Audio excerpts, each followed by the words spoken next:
കൊപ്പത്തിന് പൊൻതിളക്കമേകി 2 പതിറ്റാണ്ടിന്റെ പാരമ്പര്യവുമായി ഗ്രാൻഡ് അക്ഷര golden diamonds, Pattambi road, Koppam. Peruvallur Indira Priyadarshini cultural and welfare സെന്ററിന്റെ ആഭിമുഖ്യത്തിലാണ് ഇന്ദിരാഗാന്ധിയുടെ ജന്മദിനം ആചരിച്ചത്. ചെമ്പൻ മൊയ്തീൻകുട്ടി ഹാജി അനുസ്മരണ യോഗം ഉദ്ഘാടനം ചെയ്തു. ആധുനിക ഇന്ത്യയുടെ ഇതിഹാസ നായികയും സ്വതന്ത്ര ഭാരതത്തിന്റെ ശില്പികളിൽ ഒരാളുമായിരുന്ന ഇന്ദിരാ പ്രിയദർശിനിയുടെ 108ാം ജന്മദിനമാണ്. ആരായിരുന്നു ഇന്ദിരാഗാന്ധി?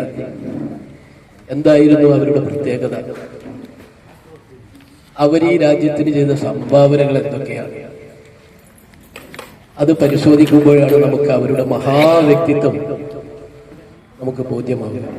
ഞാൻ പലപ്പോഴും ആലോചിച്ചിട്ടുണ്ട്, കോൺഗ്രസിന്റെ ആദർശശിലകൾക്കും അപ്പുറം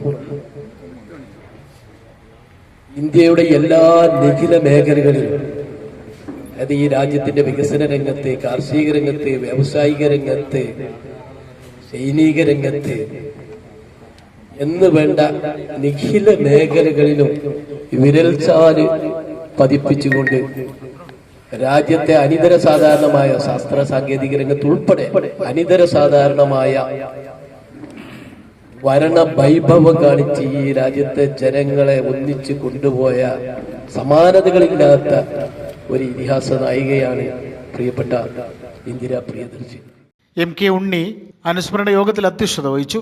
Jawaharlal Nehru cultural centre chairman AK Abdurahman, Peruvallur block Congress president Gafoor Pallikkal, V Musthafa, KK Abdurahman, Chemban Haneefa, Latheef Koottalungal, Moideenkutty Munniyur, Ayisha Faisal, Chemban Noorjahan, Thanka Venugopal, ചെമ്പൻ സൗദ, TP സൈദലവി, TK വേലായുധൻ, കോരുക്കുട്ടി തുടങ്ങിയവർ അനുസ്മരണ യോഗത്തിൽ പങ്കെടുത്ത് സംസാരിച്ചു. മാപ്പിളപ്പാട്ട് ഗായിക MK ജയഭാരതിയെ പരിപാടിയുടെ ഭാഗമായി ആദരിച്ചു.